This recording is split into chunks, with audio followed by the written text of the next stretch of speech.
Hello, and welcome to Reimagining Love. I'm Dr. Alexandra Solomon.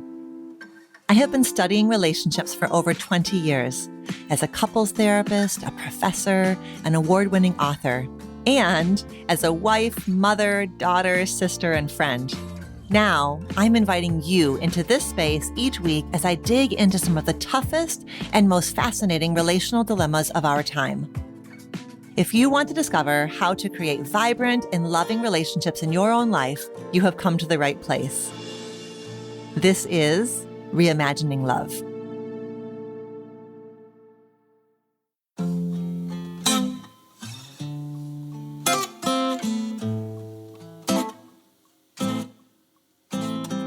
Hi there. Welcome back to Reimagining Love. Today's conversation is one that I have been wanting to have on the show for so long. You may or may not know that our son, Brian, was diagnosed as being neurodivergent when he was just 2.5 years old, and he's now fast approaching 23 years old. Being the parent of someone with special needs is a huge part of who I am. It impacts how I show up as a clinician and as a person in the world. And I suspect that some of you who are listening are also the parent or the family member of someone with a disability. And even if you aren't, all of us are in community with people with disabilities, whether we realize it or not. And that is why I am certain you're going to get so much out of this conversation with Amanda Griffith-Atkins, a therapist and the founder of the Amanda Atkins Counseling Group in Chicago. Amanda earned a master's degree in marriage and family therapy from Northwestern University and was actually a student of mine years ago. But it was not until her son Asher was born that she discovered her life's purpose: to help parents of children with disabilities find their stride. And Amanda has become a leading expert in helping parents of kids with special needs navigate their emotions, their relationships, and their parenting journeys. And her first book, How to Handle More Than You Can Handle: Caring for Yourself While Raising a Disabled Child, is out in the world today. This episode goes to so many essential places, and I am grateful for the support that Amanda is offering to parents of people with disabilities. She holds this really complicated both-and about the parenting journey. You can love and advocate for your child and not wish them to be anyone other than themselves. And at the very same time, you can grieve that this is not the experience you had imagined for your family, for yourself, or for your child. Amanda says, quote, "You deserve to be fully whole, a person who feels all the emotions without self-judgment, a person who advocates for their child and themselves. You deserve care, love, and self-compassion. Take care of yourself. You owe it to you." End quote. I also love the pointers that Amanda shares for how to be an ally to a special needs parent in your life. She gives some very specific ideas for how we can offer them support and help them feel less isolated. Amanda and I also discuss the experience of couples who are raising a child with a disability together and how challenges can arise within the relationship or marriage when partners do that thing that I call split the ambivalence about their child's disability, which we explore in the episode, or when couples struggle to see eye to eye as they navigate the inevitable financial and emotional stressors.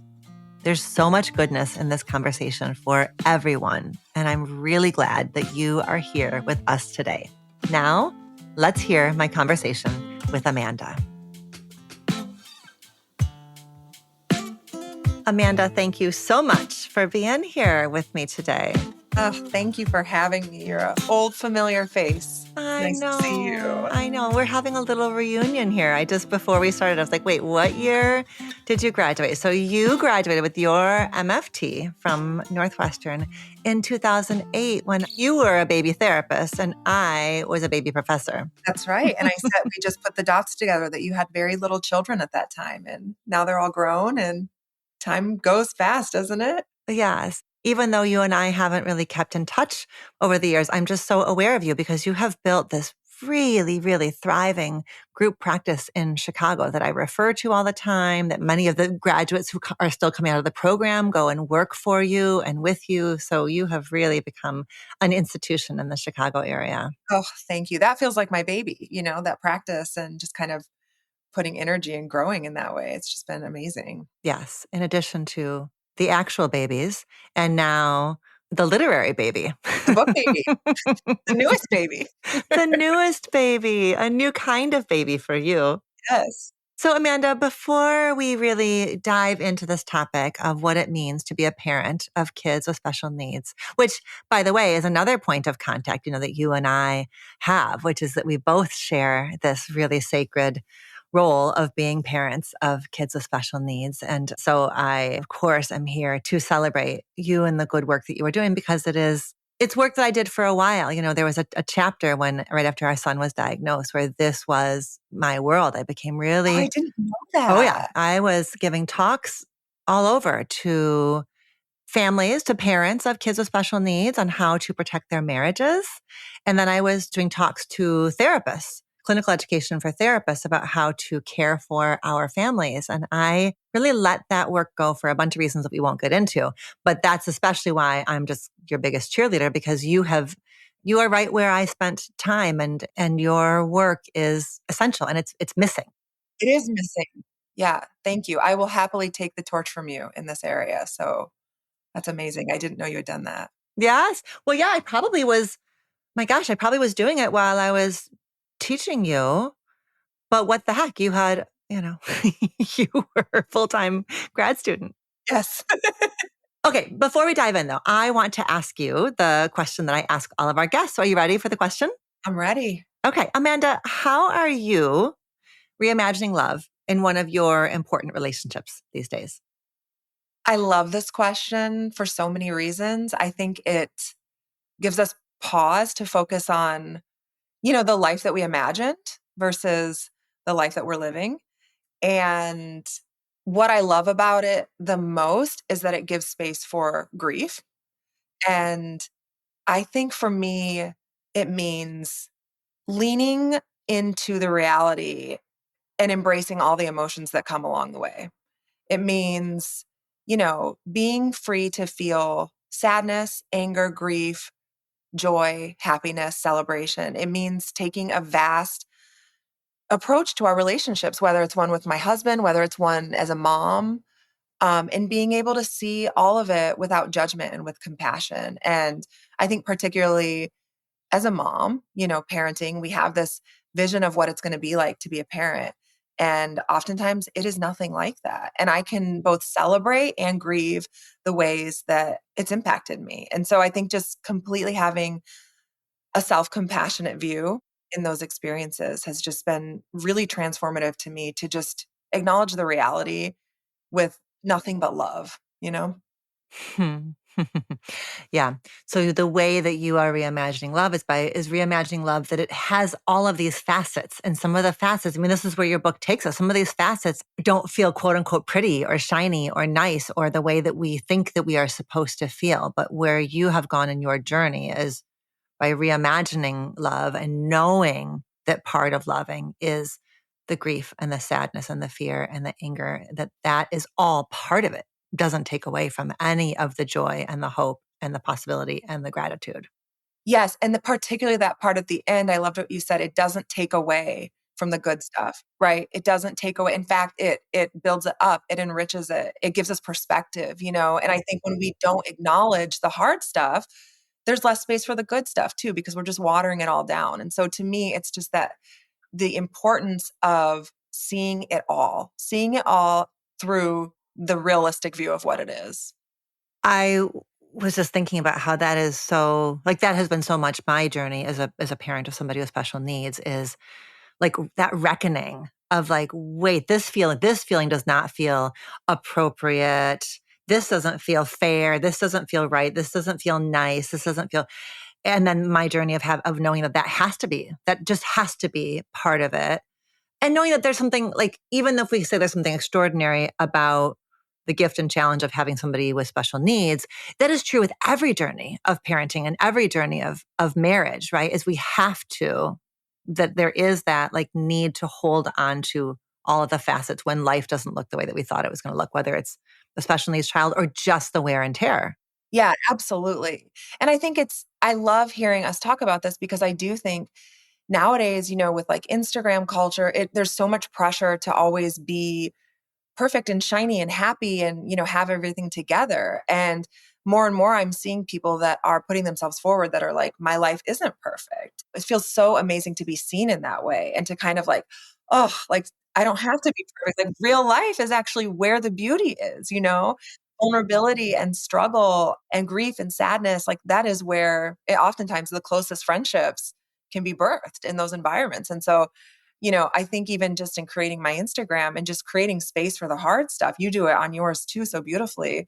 That resonates with people. Like there's something about having permission to be imperfect. There's something about having permission to feel all of it with self-compassion.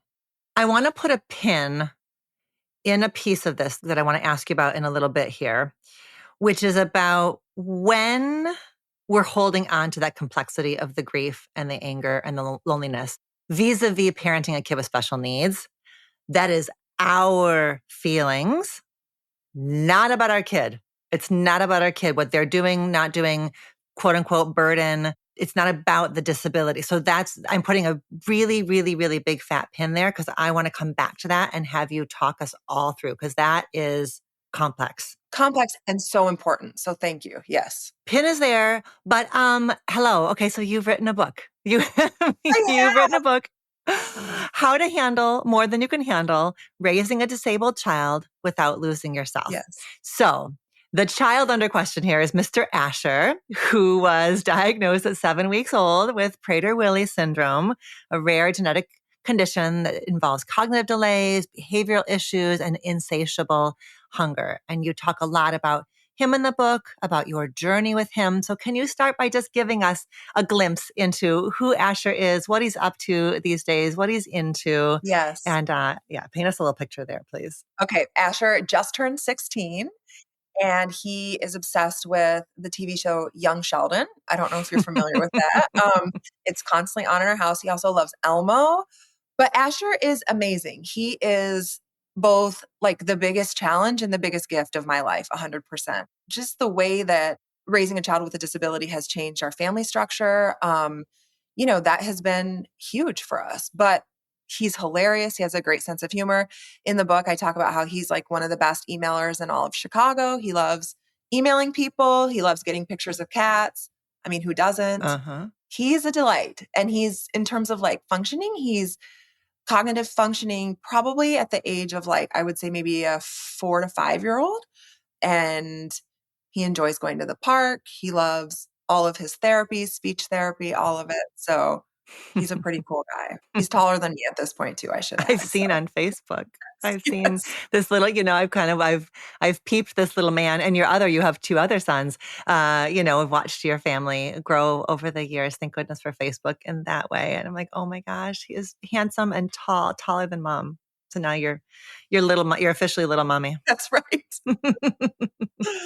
You teach us in the book that under the umbrella of kids with disabilities, there are kids with high support needs and kids with low support needs. And you are focusing in your book on kids with high support needs.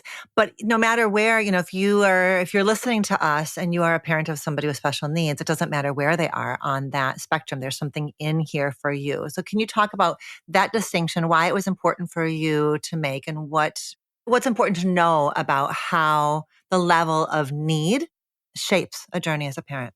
I'm so glad that you asked this question. When I was first writing the book, my temptation was to write it really broadly, for any parent who has a child with a disability, which could mean so many different things, right? Like a disability could mean anything from ADHD all the way to non speaking autism, right? And there's a huge, vast kind of range in between there. As I mentioned, Asher is on more of the severe end, meaning more support needs, meaning he will never live independently, very likely. He needs help kind of managing his day to day. And the reason I wanted to really be specific about who I'm writing this book for and who will benefit most from this book was because I feel like oftentimes that population of parents of kids with high support needs, in a way, I often feel like we're sort of left out in some ways, right? Like there's not a lot of support for the parent themselves, I think you can find many books on how to parent a child with high support needs, right? A parenting guide. And what I always like to say is this is not a how to parent book. This is how to survive parenting book.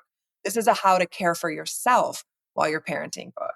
And it felt important for me to be really clear about that because this is a population of parents that are, they might be having to provide round the clock care. They may, they're very likely thinking about where will my child live when I'm no longer here? Really making decisions for their child that they never imagined having to make, right? Like in typical parenting, I have two non-disabled sons and the trajectory is independence, right? You're thinking like eventually they're going to live on their own, they're going to go to college, perhaps they'll find a partner, maybe someday they'll have children, right? That's sort of the natural trajectory. But when you have a child that has high support needs, you're thinking, no, that there will be dependence forever, right? Dependence, whether we want to call it interdependence or dependence, but there very likely won't be independence. And so I wanted to write this book for that population because I think it's a population that really needs help and permission navigating our emotions because there's this feeling. And I think parents of kids with disabilities across the board, regardless of your child's functioning, the initial feeling when we feel perhaps grief, maybe jealousy, these kind of like feelings that we don't really want to admit to, the feeling that then comes is so often judgment and shame, right? Where it's like, oh, good moms don't think that way. Good moms don't feel mad that their child can't do XYZ. You know, good moms and moms who are anti-ableist and doing the work on themselves, they accept their child exactly as they are. And I want to be the voice that says, like, it's okay for you to grieve this. This isn't the experience that you imagined, you know, and that's okay. You actually need space to work through this. You need to take time so that you can become the parent that is anti-ableist. So you can become the parent that can be really involved in advocacy. Like you have to do that work of acknowledging how you're feeling so that you can be a better person, a better human, a better partner, a better parent, right? But it's that messy middle, like we got to do the work.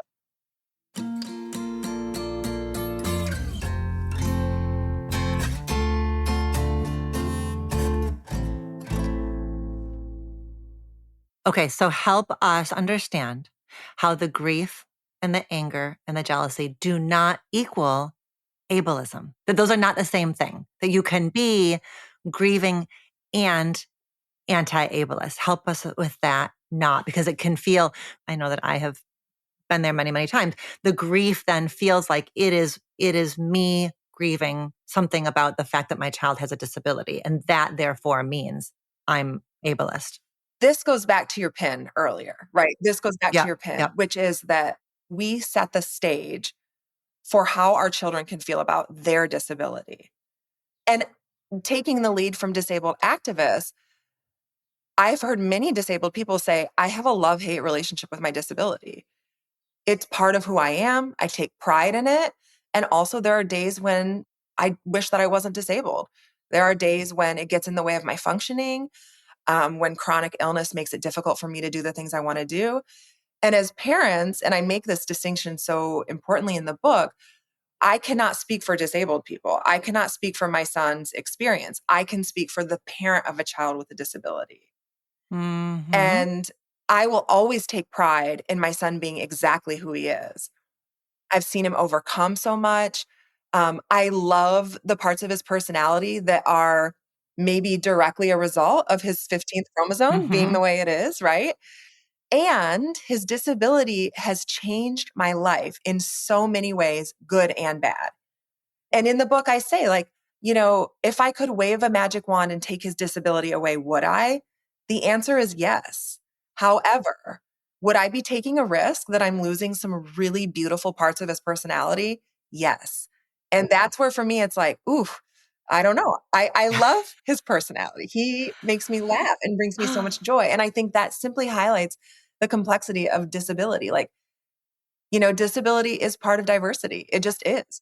Disability is a beautiful part of the diversity of being human, and it's made my life really hard and his life. Yes. I'm not gonna get through this without crying.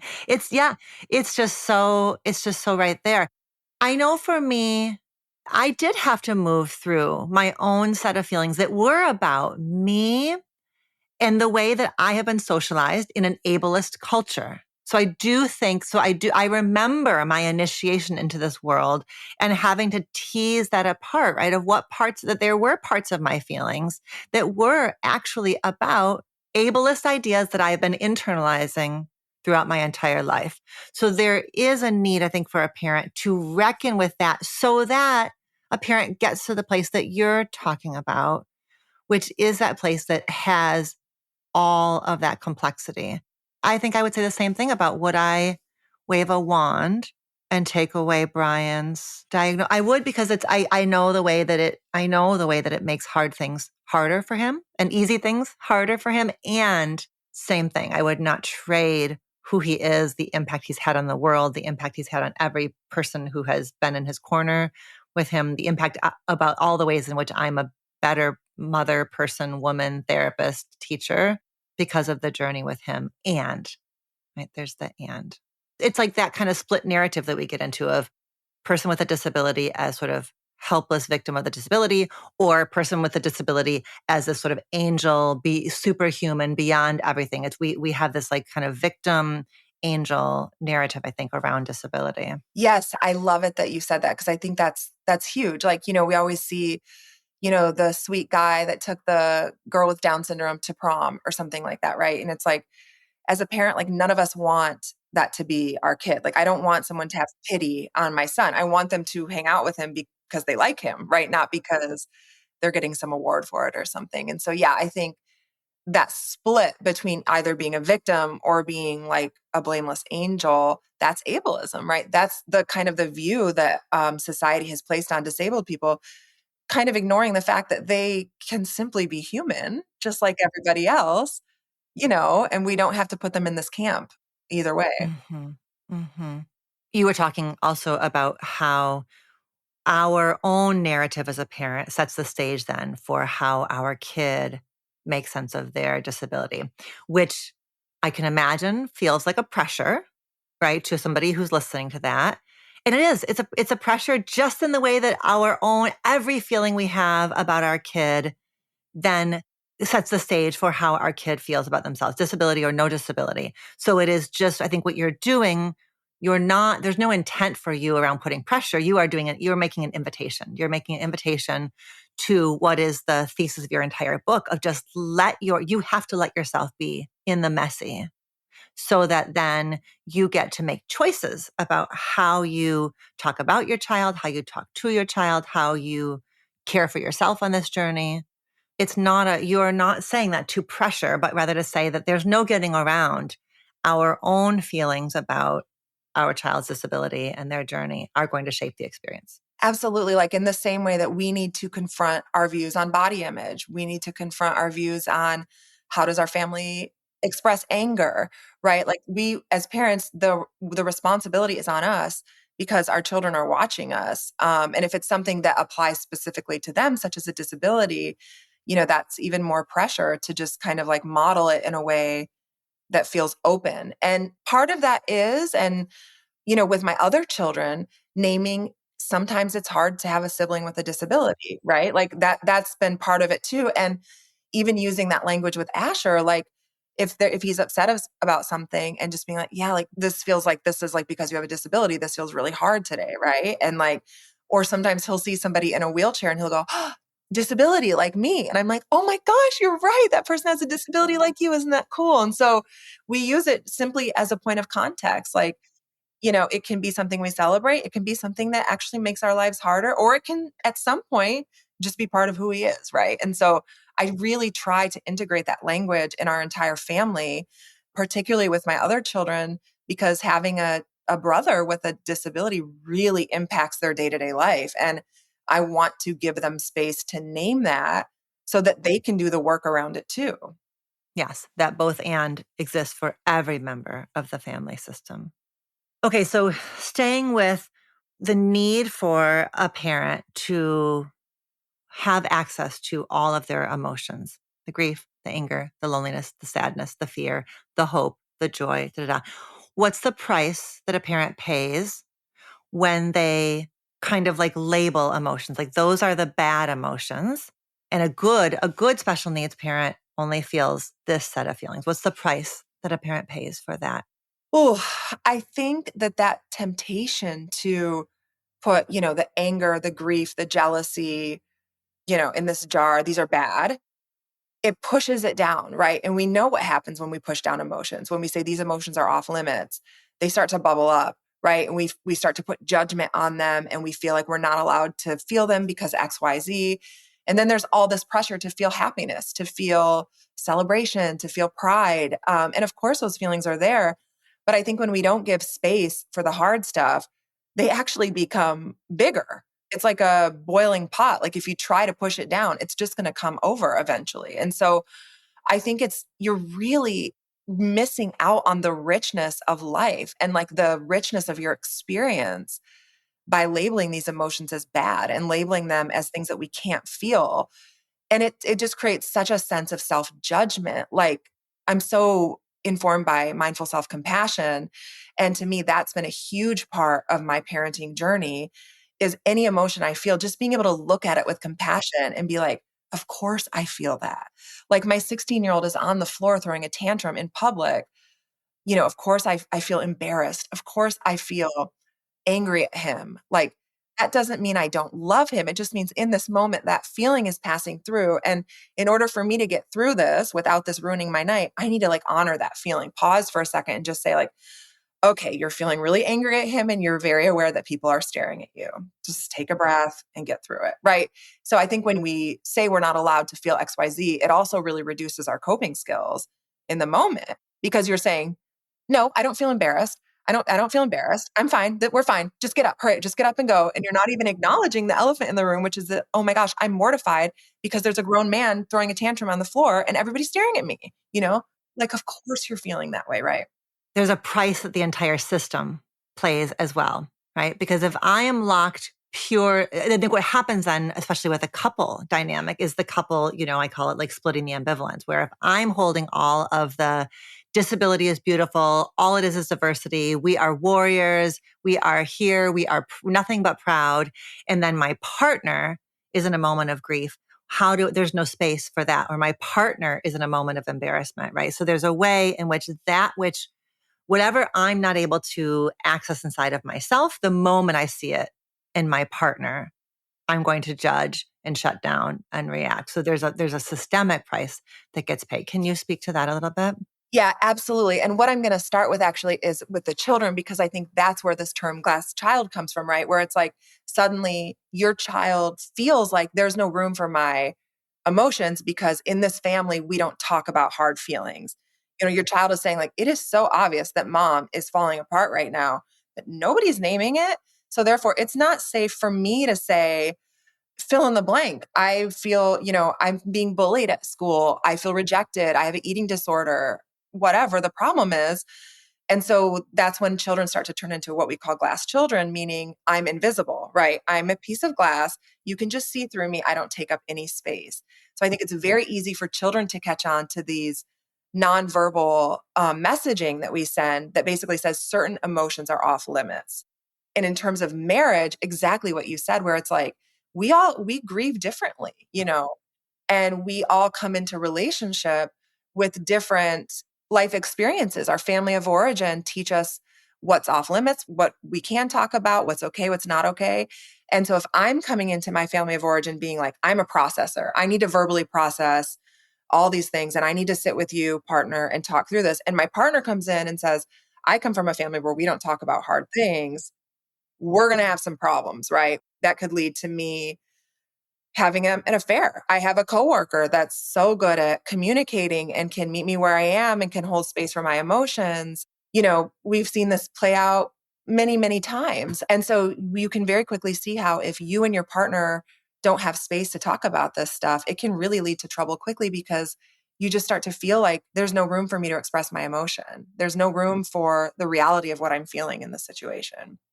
When I think about a couple and the challenge for a couple, it is having space to talk about the behavior of grief, like kind of what we do. Your example is spot on of like the processing, not processing. There's the different set of emotions, which may not be the same, right? Like what's challenging for me about my child's diagnosis may not be, is not going to be exactly what's challenging for my partner around the diagnosis.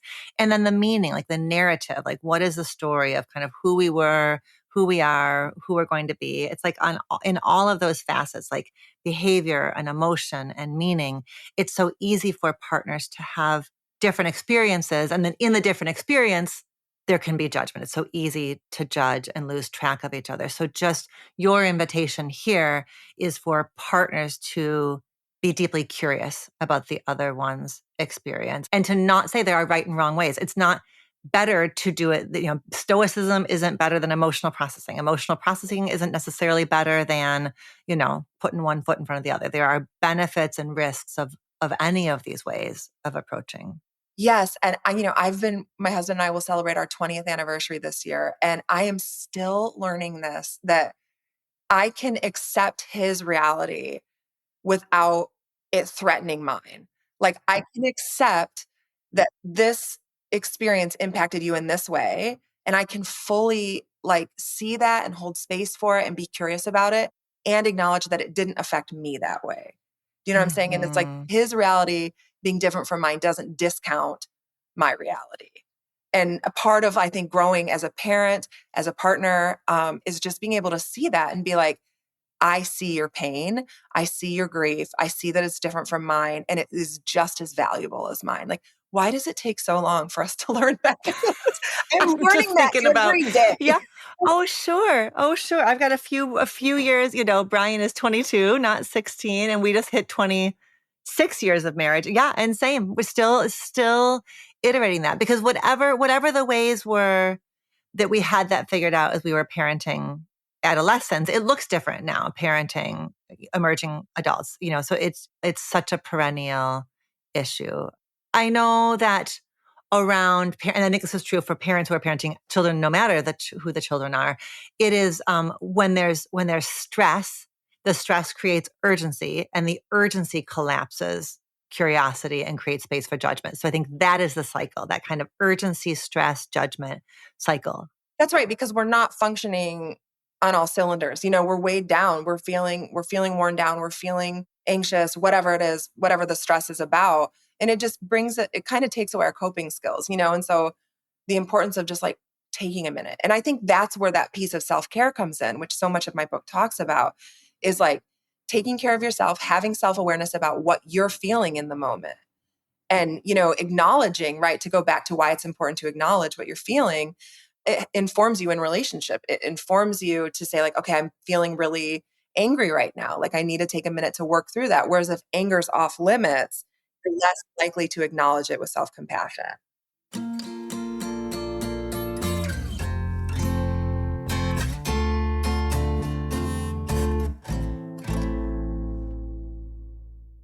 In the first few pages of the book, you write, was it really rage I was feeling, or was it a deep sense of loneliness and misunderstanding? How much of my feeling was a longing for a parenting experience that included predictable milestones and normal challenges? My life had become rare, and it was pretty lonely being rare. And your antidote to that lonely feeling was community. Can you talk about what it meant for you to begin to create community with other parents of kids with special needs? Community for me was permission to feel what I was really feeling. I have so many friends that have non-disabled children and love them. So many of them are truly my ride or dies and, understand it. However, meeting people who had a child with a disability was a different sense of belonging. It felt like suddenly, if my 7-year-old had a poop accident, and there was another mom there and she was like, "Oh my gosh, here, do you need what size does he wear?" Or, you're hooking up the feeding tube. Early on, Asher had a feeding tube and another mom turns off the timer when it stops. It's just this feeling of like, whoa, I'm not navigating this world where I'm the oddball. Like you all get me. And, suddenly we're talking about, well, when was your child's last seizure? Oh my gosh, when was, and I'm like, wow, I haven't had these conversations with moms ever. And instead of pity, it's understanding. Instead of like, oh my gosh, I'm so glad that's not my life. It's community. You belong here. We get you. Here's how I've dealt with this. Here's our speech therapist. You should try this. And I do think, we all know how good it feels to be seen, how good it feels to be like, oh, I'm not the only one walking this path. Like just something as simple as that can be so reparative and healing. And so to be around primarily women who understood it and walked it just felt like, oh my gosh, I can be myself. And like, I don't have to be hyper aware of my child's behavior and all these people get it. It just felt like a weight lifted off my shoulders. I remember when Brian was first diagnosed, I went to every special needs moms meeting everywhere and was like, it was just exactly the feeling that you are describing, like just this sense of feeling seen and understood, even though to your point earlier, special needs parenting is not a monolithic experience. What's hard for me is not hard for you. What's not hard for me is hard for you. And so there can be those same edges of comparison, competition, jealousy present or self-conscious. But I know there is no generosity like special need mama generosity. Telling you. I'm telling you.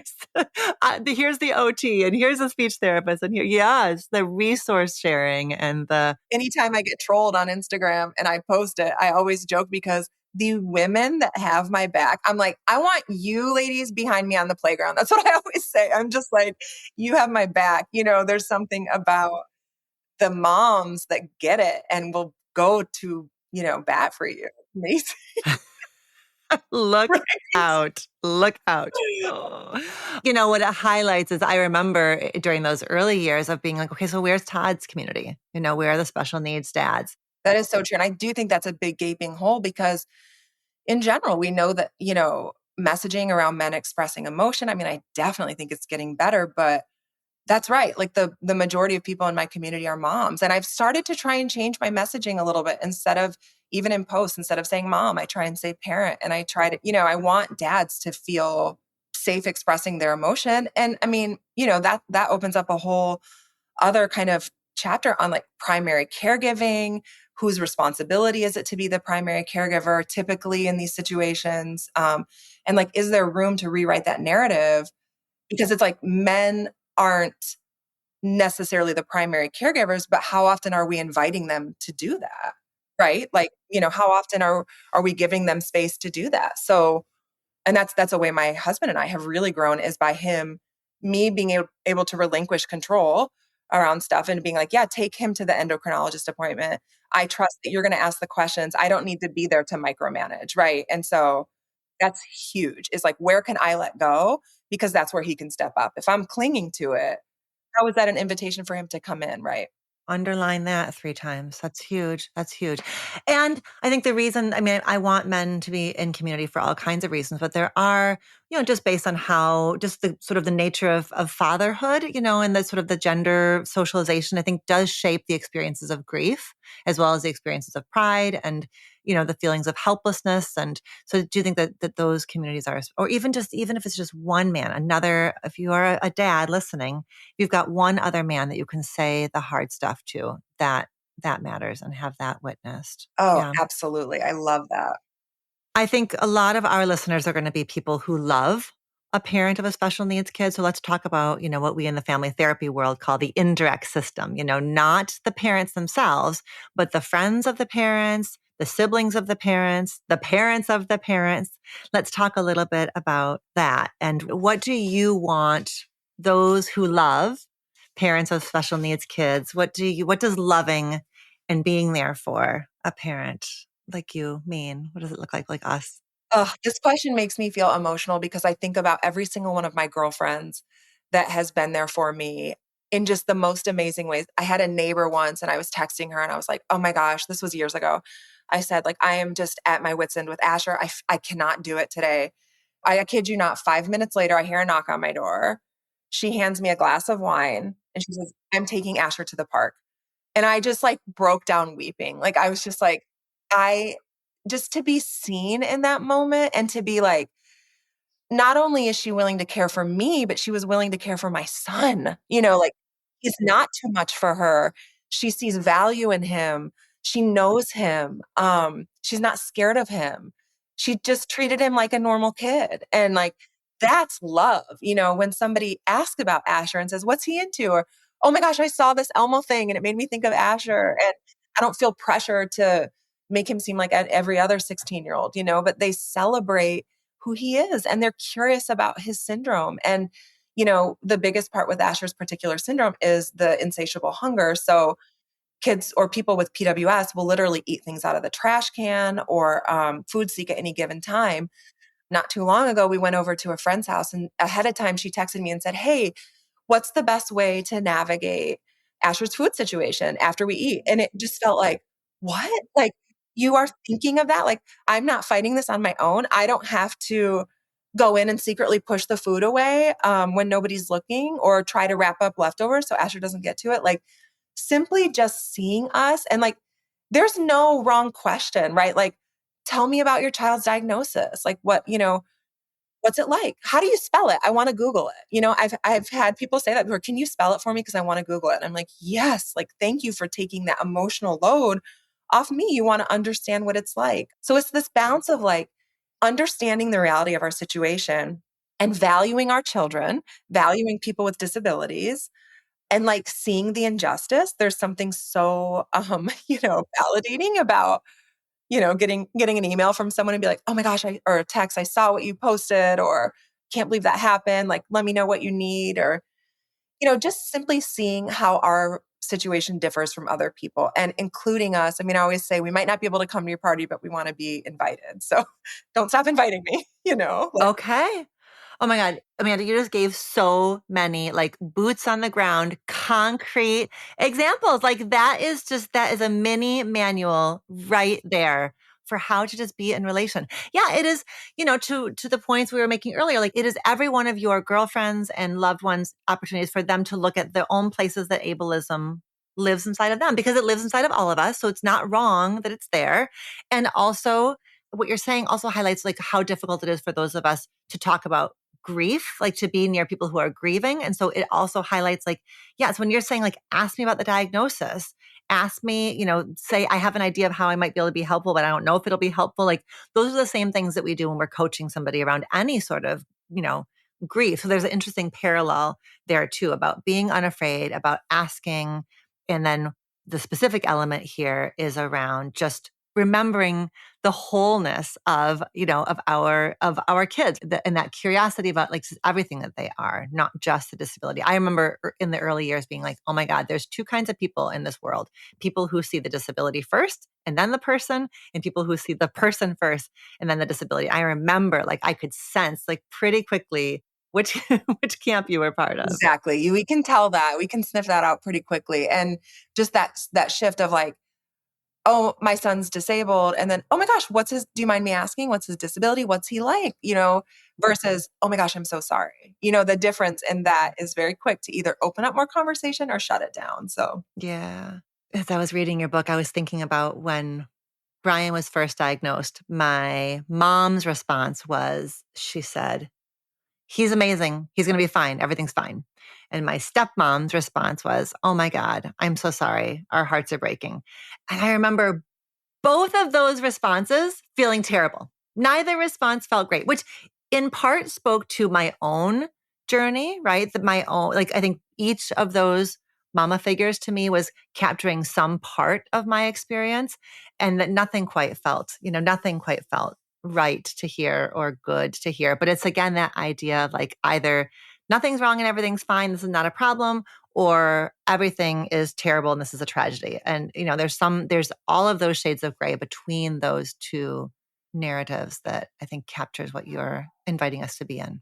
Alexandra, what do you feel like you needed to hear when you first heard about the diagnosis? How are you doing? Yeah. You know, how are you doing? What do you need? Yeah. I think that's what I would have needed. And I'm here with you. Yes. I don't know what this means. I really don't. I have more questions than answers, but I'm here with you, whatever you need as you go. Yes, exactly. I remember feeling that too. I just needed to know that I wasn't going to have to do it alone. Exactly that. Where it's Mm-hmm. like, yeah, we don't know. I don't know how this is going to turn out. I'm not familiar with this syndrome even, but like, you're not alone. We're going to figure it out together. Like, I'm here, you know? Mm-hmm. Okay, so Amanda, before I let you go, let's go back to the parents themselves. What are kind of the best practices or things that you want to whisper in parents' ears around how to care for their marriage, how to care for their relationship?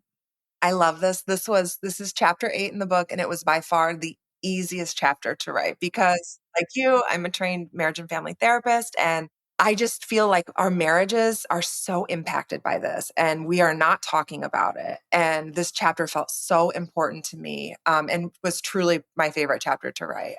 I think the first thing that we kind of highlighted on already is to be curious about your partner's journey. Be curious about how being a parent to a child with a disability impacts your partner. What are their fears? Where is their trauma? Do they have trauma in this? And take it seriously. Just because, I mean, I think back to our early days, and Asher had seizures really early on. And his first few seizures he had with me. And so I saw them and I was holding him during the seizures, and it was so traumatizing for me. And my husband, hadn't had that experience. And at the time, I think I needed him to really, really see my trauma. In hindsight, we both had our own journeys, but there's something about seeing your partner's experience and taking it seriously and the trust that they're going to do the same for you, right? That they're also going to see your trauma and take it seriously. And I think also having some understanding of your partner's family of origin is really important. Understanding what are they bringing in? Like, we're fighting about this thing, but what are we really fighting about? Right? What are you really saying to me when you say, I feel like you're not validating me? Like, what's the kind of trajectory from where that came from, right? Oftentimes we know there's a story there about family of origin in that story. And so in order to take my pain seriously, you often have to see, where does that come from? Where did that story begin for me? And how are you highlighting that, right? I also think like sex, intimacy, spending time together, pursuing each other, that has to continue. And if it stopped, which of course it stopped, if anybody's listening to this and feeling like, oh my gosh, we're never having sex, or like, of course, of course, of course. Like, both partners need to want to like have space for that intimacy.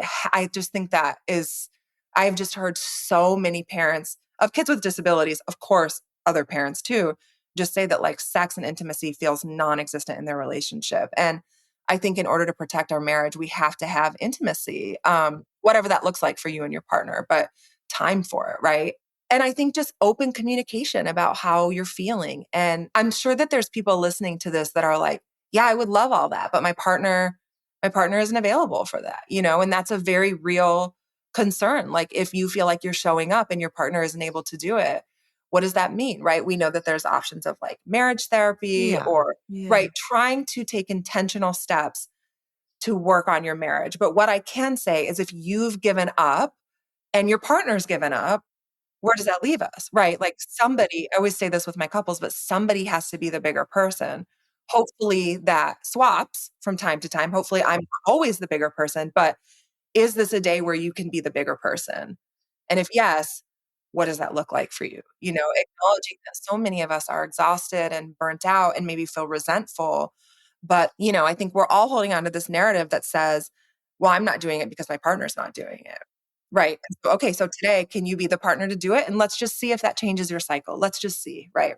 And sometimes the just doing it, sometimes being the bigger person is just saying, we're having a really hard time right now, aren't we? We're really kind of ground down right now, aren't we? We're really, neither of us has much to give, do we? Sometimes just like the being together in the share, because then at least you're not alone in your grief. You're at least in the shared space of we're burned out, we're worried, we're overwhelmed. Oh, I love that. I love that. Just simply naming it Yeah. and telling your Yeah. partner, I see you. And your partner can say, oh, I see you too. This sucks.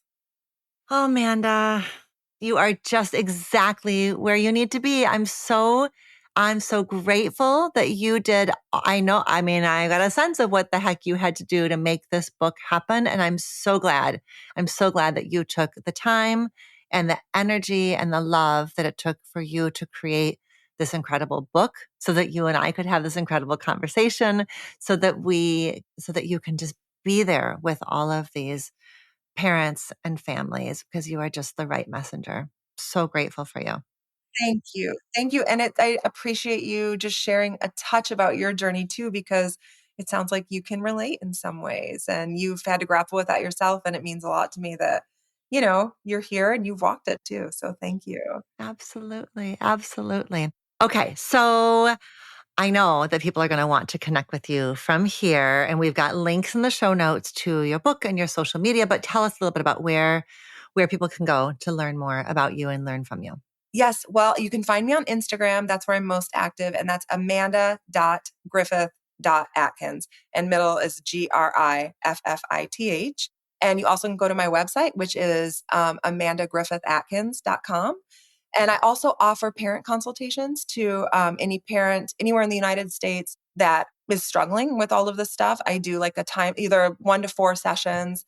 And then as part of that, I'll help you find a therapist that's in your insurance network. And so if anybody feels, like this is something that you really just kind of want to work on or chat about, I'm available for parent consultations as well. And that's really, I also, see clients through my practice, not very much, but a little bit. But this is sort of like the joy of my life, is to meet with other parents of kids with disabilities and just work through some of this hard acute stuff and then hand them off to a local therapist in their insurance that feels more sustainable long term. Good for you. Good for you. What a beautiful service that is for you to offer. Thank you so much for being here. Thank you.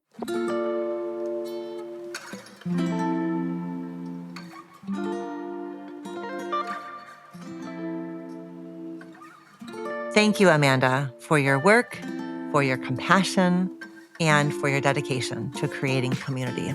I wish I had had this book 20 years ago, but I'm just so grateful that the world has it now.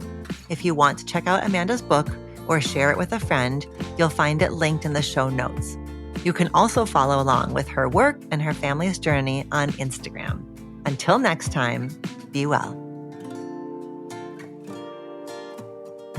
Do you have a relationship question that you want answered on the show?